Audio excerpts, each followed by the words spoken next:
So one of the questions that I've gotten a few times is that, so you're high porosity and yet you're using heat on your hair?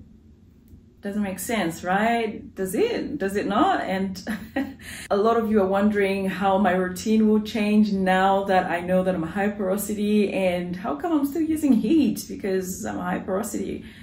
Let's get into the video and I'm gonna explain everything to you right now.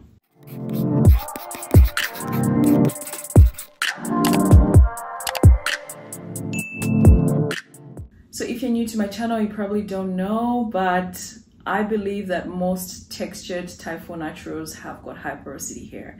I spent years thinking that I had low porosity hair and I was wrong. And now I've got more knowledge, I know better, I've got more skills, I've got more know-how, and it makes sense to me once I did my research that my hair is actually more likely to be high porosity than low porosity. Another truth that you may not know is that I moisturize my hair with glycerin, lots of humectants, lots of product, and of course I use heat.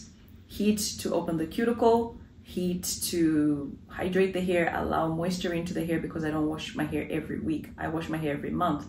So I need to use heat, to incorporate heat in order to provide hydration to my hair, all right? That I can't provide via a shower, or not a shower, like a shampoo. So now the question, and it's a very realistic, a very understandable question, it's a valid question. Why are you using heat if your cuticle is already naturally raised as a high porosity girl? How does that work? Isn't that for low porosity chicks? Because we know that low porosity needs, a bit of assistance to open the cuticle, to moisturize, etc. Let me just start by saying that when I talk about heat, I'm actually talking about indirect heat, okay? I don't use direct heat on my hair. The indirect heat that I use is the heat that I use at deep conditioning and at moisturizing.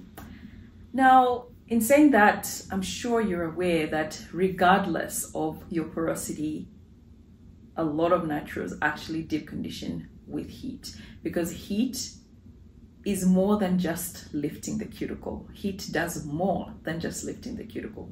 So here are the reasons why I moisturize my hair with heat, or why I still use heat to deep condition my hair, why I steam my hair while in a protective style that I can't, deep condition, to allow hydration in by lifting the cuticle, etc.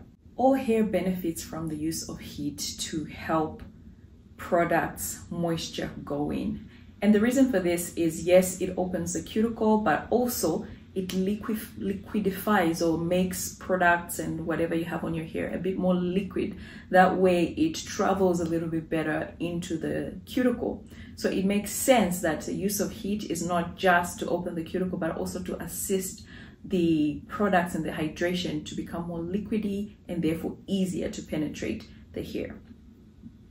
Another thing I just want to point out here, and that's the second reason, is that when we come to, moisturizing our hair with heat, okay, or moidration, or hydrating our hair with heat outside of shampoo, a lot of the times our hair is loaded, layered with creams, butters, oils, leave-in conditioners that have been put on the hair, maybe even more than once, maybe multiple times. So you have layers of products sitting on the hair, which high porosity hair loves. I'm not complaining. However, that means that the cuticle has a little bit of weight sitting on it, which heat can actually help benefit, or not help, can benefit your hair, or my hair benefits my hair by lifting that cuticle, helping to lift that cuticle when it's weighed down with product. Make sense? Of course, if you've got freshly shampooed hair, you won't have a need to use heat to moisturize your hair because you're straight out of the shower. The cuticle is already open, so in goes hydration, in goes leave-in conditioners. However, if you're moisturizing 7 days, 14 days, 21 days post-wash, your hair has layers of product, and that product is putting weight on the cuticle and can actually, the heat can actually benefit your hair by lifting the cuticle, lifting the high porosity cuticle. Make sense? Another thing is people asking me why I use heat or very hot water to wash my high porosity hair. Same concept. your hair is drenched in product. So we want that heat, that warm water to melt the product away and go into moisturize and hydrate the hair. I think people need to stop thinking about porosity as a door. You know, when we do our hands and show you guys like this, it's just for demonstration purposes, but the opening and the difference is ever so slightly. You know, it's not like wide open and oh my gosh, if you use heat on already open, you know, high porosity hair, boom, it's gonna go that way. No, it's just gonna lift it. You know, the worst that it would do is lift it a little bit further, but it's not gonna be flung wide open like a door.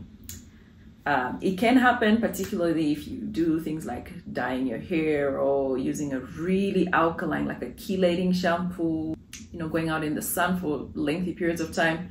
It's possible to really open your cuticle extremely. However, in the cases and in the amounts and in the ways that I'm using heat, it's not gonna cause my hair, or it doesn't cause my hair a drastic opening, you know. And I use it at times where I know my hair can actually benefit, you know, from a little bit of assistance because of the weighing down of the hair with the products. Okay, so yeah, warm hair cleanses, melts products away, particularly for my people that use grease and shea butter, things like that.